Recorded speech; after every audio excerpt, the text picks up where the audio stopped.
Hello, and welcome to Macro Minutes.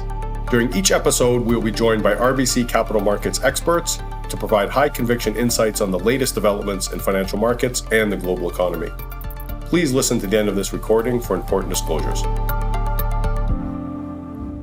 Hi, everyone. Welcome to the June 28th edition of Macro Minutes. We continue an ebb and flow between market focus on inflation and growth risks, with the latter taking more prominence in recent sessions as concerns that a recession is coming to spike. With inflation still not having peaked and central bank concerns on inflation expectations elevated, is such a shift too soon? To provide some insights on this landscape, we have a full lineup of RBC experts today. Peter will provide an update on the ECB and BOE and discuss the move lower in break-evens. And I will look ahead to the July 13th BOC meeting following Wednesday's very firm CPI report in Canada. Daniel will update us on the LATAM FX space. Lori will give reviews on earnings, midterm elections, and positioning in the U.S. equity market. And Michael will discuss recent developments in the oil market. Finally, Tom will cover the latest developments out of the U.S. With that, I'll turn it over to Peter. Thank you, Simon. What I thought I'd do is, given that I'm the first speaker, I'll probably say something about the market more broadly, and then I'll focus on the European side of things more specifically. So you mentioned it already, Simon. The market is ebbing and flowing between growth concerns and inflation concerns, and with the former currently sort of having the upper hand a bit. And I think this doesn't really come as too much of a surprise, because there's quite a few things that have changed over the last couple of weeks that are worth highlighting.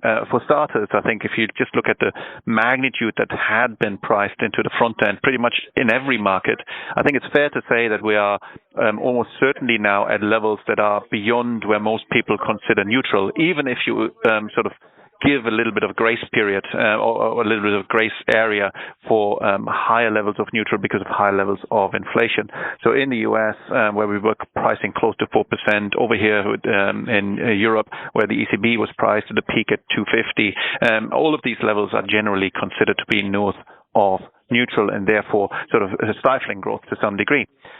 Secondly, what it led to is at the longer end of the yield curve, and we've talked about this before, we have seen a quite significant increase in real interest rates. So, for instance, 10-year real treasury yields are now close to 50 basis points positive. Just 2 weeks ago, they were zero, roundabout. And we're not that far away anymore from the peak levels that we've seen in 2018. In the European markets, both in sterling as well as in Europe, we've surpassed them.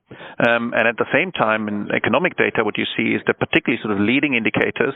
Over here in Europe, we had the PMIs that are coming down relatively sharply, and survey data in particular is also turning down. So it's very clear that whilst the market had been implied relatively high rates and the leading indicators are pointing down, that the market had sort of a little bit of a wobble. Now, on the other hand, what I think the market requires to have a more lasting positive fixed income environment is that you need confirmation that the actual headline data starts turning down significantly, and you'd also need some confirmation that the central banks are not going to hike over and beyond what's already priced in, because inflation and particularly core inflation is on the way up. And that is, in my mind, too far. The turnaround in the headline inflation, even though it's coming, it's not there yet, and we need confirmation, I think, at this stage. So personally, I think it is probably a bit too early to sort of really buy into fixed income at this stage. Now, let me zoom in very quickly on both the ECB and the Bank of England, and I will start with the latter. Since we last spoke, we had the latest Bank of England meeting, and one of the key outcomes here was that the bank, whilst not being very explicit about it, left the market thinking that a 50 basis point rate hike rather than a 25 basis point step that they have done so far is on the table by changing the wording in their minutes slightly. Now, there wasn't a press conference, so we can't really sort of read too much into it, but certainly the market is leaning that way. We have changed our forecasts accordingly, and we think in August the bank will go in a 50 basis point increment before reverting back to 25 basis point steps. As far as the ECB is concerned, we've spoken about this before. The market is firmly expecting a 50 basis point step to come after the initial 25, then in July and then September respectively. And that hasn't really changed all that dramatically. What has changed, however, and I think that's worth highlighting as far as Europe is concerned, is that the ECB is now much more concerned about the spread developments. I've highlighted before how the BTP spreads or the Italian spread has widened, and the ECB had conducted a special meeting, an emergency meeting, came out with a statement, said that they put the staff to the task to present something soon, and press leaks thereafter suggested various details that I'm happy to go into if somebody is interested at a later stage, what that might look like. But the end result was that we've now seen a sort of a soft cap being put in, particularly on the peripheral sovereigns. Now, that has opened up a gap between the credit markets and the sovereign market, and we'll see whether the credit market is holding at round about 550, I would say, in the iTraxx crossover. So far, that seems to be the case, but we'll have to see about that. So I think we're seeing, on the one hand, the ECB putting a cap in the spread markets, but on the other hand, trying to raise interest rates for the market at the short end at the same time, which is a fairly new phenomenon, and that's something, I guess, that will enable them, so that if they're able to keep spreads at bay, that is enabling them to raise interest rates more aggressively at the front end. And with that, I'll probably leave it and hand back to Simon. Thanks very much, Peter, for those insights. So I'll go now, shifting to Canada. There looks to be increasing likelihood that the bank will follow the Fed's 75 basis point hike earlier this month with one of their own on July 13th. And would say there's also non-trivial risk of an even higher hike, so even 100 basis points. Indeed, market pricing is showing more than 70 basis points priced for the July meeting, with no meaningful decrease in the recent move lower in terminal rate pricing that Peter was talking about that's occurred more globally. We noted 2 weeks ago that the bank did open the door to a 75 basis point hike at their last meeting on June 1st, saying that they're prepared to act more forcefully if needed. The Fed's 75 basis point hike as well lowers the hurdle for the bank following suit. And last Wednesday, the May CPI report printed well above consensus, up 1.4% month-on-month to 7.7% year-on-year. Upward revisions to April for all three of the core measures, and they rose again in May, so now averaging 4.7% from 4.2% originally in April.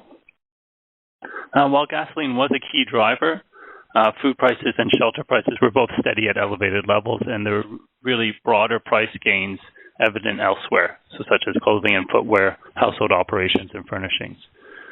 We will be discussing the BOC call with our economics colleagues ahead of the July meeting. More broadly, the continued rise in headline inflation and core measures combines with increasing signs of rising wages from multiple recent reports. So these include quarterly national and productivity accounts data, the SEP payrolls, fixed industry weight measure, and the latest LFS average hourly earning numbers. These developments all present increasing risk of higher inflation becoming embedded in the economy, something that may be evident in the bank's business and consumer surveys that come out on Monday, and also something the bank would push aggressively to avoid. So alongside continued economic strength in Q2, so we are tracking 6.5% annualized with incremental gains expected at this Thursday's monthly GDP report, and the BOC is likely to keep a strongly hawkish stance near term.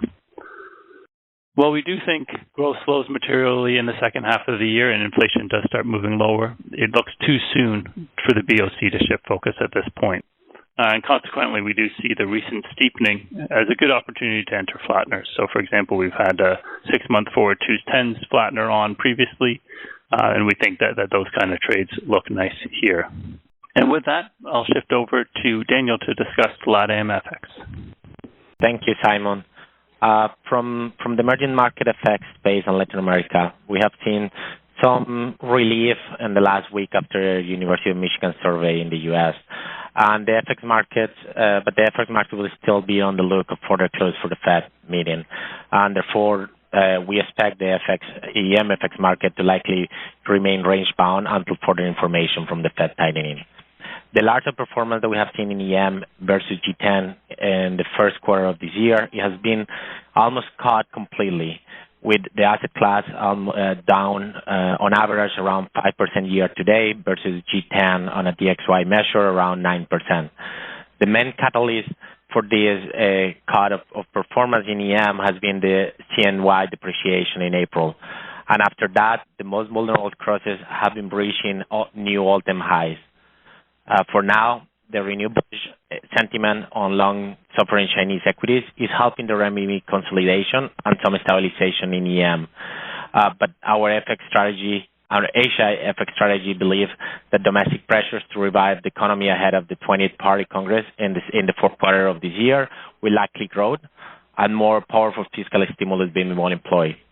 The growth imperative suggests that further exchange rate depreciation may be expected, helping to serve as pressure valve to support the economy. Thus, we believe that for the second half of the year, with an outlook of further US dollar appreciation and the risk for additional renminbi devaluation, will continue to add pressure to the asset class. And we have been recommending clients to remain nimble and to cut exposures in currencies highly exposed to CNY, like the Chilean peso. And in contrast, we have actually seen some meaningful outperformance of currencies more exposed to the US, like the Mexican peso. With that, I just pass it down to Lori. Thanks, Daniel. We'll shift over to Lori to discuss U.S. equities. This is Lori Calvasina. I'm the head of U.S. equity strategy here. And I've been on the road much of the last 2 weeks crisscrossing the middle states. So I thought I'd really just touch on what we've been talking to investors about and, what's been an incredibly, sort of interesting time in markets. And I would say the number one thing that investors I've been talking to have been focused on the equity side have been, what is the E going to look like in the PE discussion? There is obviously a sense that earnings expectations on the sell side are too high for individual companies. And what's been interesting to me is that as I've talked to investors, I'm finding that they really just want certainty in the E. They don't necessarily want washout valuations in terms of things that will entice them to sort of get off the sidelines and start buying stocks. But as we've explored the E question, it's really a situation in which they need more clarity on what the recession is going to look like if we end up getting one. And I do think that most of the clients I've been talking to have sort of put the question of whether or not we're going to have a recession aside. They really, whatever their views are there, they really just want to think about what one will potentially look like. There is, in my conversations, a bias towards thinking any sort of economic downturn will be shorter, shallower. I've heard terms like man-made, technical, engineered. And as I've talked it through with clients, there's been a sense that if there's a second half recession in 2022 that's starting relatively soon and that it's contained and we start to get back to the road to recovery in 2023, the setup for equities is actually not that terrible. So after sort of a week of having these conversations, I put pen to paper and outlined some potential paths for earnings growth. And I want to stress that I did not change any estimates. I really just wanted to do some scenario analysis to kind of deepen the conversation with clients. And we laid out two paths. One, to kind of capture that idea of a shorter, shallower downturn. We modeled out the 2020 path for the recession and its implications for earnings. We came up with the numbers 187 and 235. We also looked back over the past three recessions, which frankly are the only ones that we really have good earnings data for on the S&P. And we came up with the numbers for 190 for this year and 164 for next year. So there's obviously a massive divergence between the 235 for 2023 on a short recession and the 164 on a longer recession. And I'll tell you, as I talk to investors, one client mentioned to me on the 2023 idea that the 235 seems too high just simply because we don't have all the stimulus coming. So something more like 200 or 210 seems more reasonable in their minds, maybe a little higher than 210. Where I get some consistent pushback on the idea of our 187 or 190 on the 2022 stats was people said, hey, look, 2Q is going to be great, and that's going to give us a lot of cushion for this year, and that's pretty much already in the bag. So we'll see if that thesis comes to fruition in the next few weeks. And I also say another sort of common theme in the earnings discussion was that the technology sector can provide some buffer. And I think particularly sort of the bottom-up portfolio managers that I've talked to are very aware that tech operating margins are structurally much stronger than the S&P. Tech net income is a much bigger share of S&P earnings than it's been in the past. And so investors are already starting to sort of think about things sector by sector and how that could potentially limit some downside. I will say, just in terms of, kind of moving on from the earnings theme, the second thing that really jumped out at me is that equity investors are thinking about the midterm elections as a potential catalyst. And this shocked no one more than me. When I sort of got to my third or fourth meeting and had someone else shove another midterm election chart in my face. But what investors are latching onto is the idea that if you just look at the historical data set, equities tend to sell off before midterms and inflect in early October, about a month before the midterm happens. And my response to that, frankly, was, look, the Republicans are going to do well. That's pretty much well understood at this point. I'm not sure, what surprises there really are there, but clients really do seem to be latching onto this idea. One thing that I pointed out is that if you think the midterms are going to help the market and on the equity side, I also wonder if it would help consumer sentiment. So one of the things we've been flagging to people is that if you look at the Michigan consumer sentiment data, the Republicans are really dragging down the various outlook measures, much more so than the Democrats at this point in time. And that was eye-opening for some people. And then, just sort of wrapping it up on positioning, and I'll try to give you my closest thing to a trade idea. But I would say a common theme of conversation is what's de-risked at this point. You'll notice if you look at a chart on Bloomberg of sector performance over the past few weeks, energy has been hit quite hard. It's the worst sector over the past month. Materials is the second worst. Inflation trades are coming off. We've also seen some give back on the REITs, and those had previously been very, very strong areas. We have one chart where we basically look at the different sectors and how bad they had fared as of the year-to-date low in equity markets. And you can see that things like consumer discretionary, communication services, which are outperforming over the past month, they had come very, very close to their average drawdowns at the market low for what we tend to see in recessions. And energy sort of stuck out like a sore thumb. It normally gets hit pretty hard. It does outperform. But it was, sort of up at the time about 35% year to date. So we think there's simply just been some give back as recession fears have been building. We do typically see, sort of the cyclical areas of the market underperform as GDP growth expectations are slowing. And so we think that's sort of happening with a vengeance. I will tell you in terms of the conversation about de-risking, we've told people to watch consumer discretionary, but broadening out a bit, small caps. This has been a big point of conversation even with people who don't focus in the space because it does give you a very good lens into the broad market. I think small caps are your best candidate for things that have priced in recession at this point. They've been underperforming pretty sharply since March of 2021. The valuation multiple on the small cap space right now is about 12 times. It typically bottoms in a range of 11 to 13 times. The performance versus large has been so bad that it is consistent with a plunge in ISM manufacturing to historical lows. And if you look at the CFTC positioning data on small cap, you are below financial crisis lows. So that would probably, sort of be our best place to point people to for something that has been de-risked. And if you look at small versus large, as well as growth versus value, frankly, on your Bloomberg, you'll see both trades have been moving sideways for the past month. So it is really, the market is telling us that the small caps may have seen sort of the maximum amount of pain they need to see on a relative basis, at least. And I would just say the last thing we've been talking about, how is it does feel too late to go defensive on certain sectors like staples, which are over-owned and back close to peak relative valuations against the S&P.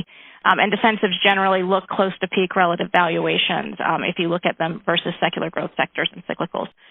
That's it for me, Simon, and I'm happy to pass the call over to Michael. We'll just shift to actually Tom to discuss the U.S.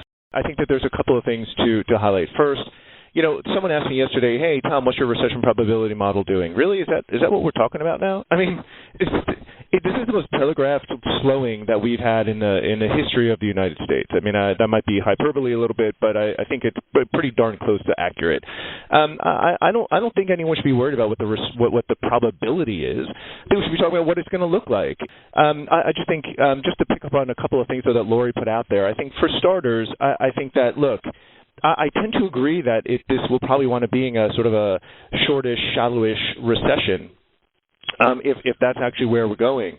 The other thing I wanted to highlight here was inflation. We've written about this a couple of times now. I think what you have to keep in mind is that inflation is at the headline level, you're going to rise pretty meaningfully in the current month. We'll get that in the next couple of weeks. You're looking at least looking at at least 1% month-to-month gain. That'll drive the year-on-year to close to 9% from the current 8.5%. That obviously means that the Fed and that 75 are locked. In fact, what I would say is just watch that inflation number. I know everyone keeps on saying 75 is locked. I don't know why we're not talking about 100. I mean, to me, that seems like a completely reasonable conversation in the context of the inflation print that we're going to get. And then base effects will keep the headline elevated for the few months thereafter, meaning September is also a lock for, again, at least a 50. So the Fed doesn't really have much of a pass over the next couple of months. Again, as we get toward the end of the year, we'll see how things sort of unfold. But by that point, there's only going to be 2 meetings left. I mean, they could probably slip those hikes in if they really wanted to. But again, we'll have more to say on that over the coming weeks. That's it for me. Great. Thanks very much, Tom. And now we'll go back to Michael on the oil market? Hi, everyone. Look, as you know, we've been bullish on the oil market for the past 18 months, and we continue to see the oil complex as one that really remains in a structural multi-year tightening cycle that will really go as far as demand will take it. And that's a really important point on the demand side. And I'll get to that in a second. But the reason why we think that this market remains in a tightening cycle is because the supply side of the equation has been largely de-risked. And so there are just simply fewer downside supply-driven catalysts to really torpedo oil prices right now. And why do I say that the supply side has been de-risked? Well, really because of three steps. So number one, we spent the past 18 months really running down global inventories, and we continue to do so. Number two, we've run down OPEC spare capacity now to historically low levels. And number three, the market is getting to a place where it's so tight that there is a call on U.S. shale production. So we need more barrels from U.S. producers to come online to prevent oil prices from getting overheated. So step by step, we've been really removing the shock absorbers from the oil market over the course of the past 12 to 18 months. And this is important because it was always the supply side of the equation, like the surge in U.S. production or OPEC price wars, that played spoiler to the oil market on every single occasion over the course of the past decade. So as such, I think the market is really stuck in a bit of a push-pull between the current shaky global macro backdrop and the potential threat of a recession, really pitted against the strongest fundamental oil market setup in decades, maybe ever. Now, oil's been choppy over the course of the past several weeks. It's largely hung in there relative to other asset classes. So I'll make 3 points here. Number one is, with our client dialogue that we've had, there's not a lot of high degree of panic right now. I think most would agree that the fundamentals have not changed over the course of the past several weeks, despite some price softness. I will say that in many of my conversations, I asked the question, look, given the recent weakness in the oil market, is crude, which has seemingly been one of the few financial asset classes not pricing in a major economic slowdown, really beginning to crack under the bearish macro picture? And we often get mixed answers on that, but one comment from one of our sharpest commodity PMs that we talked to, he said something that really resonated with me. And he said, look, Mike, what do you mean that the oil market isn't pricing in a recession? We've been pricing in a recession for weeks.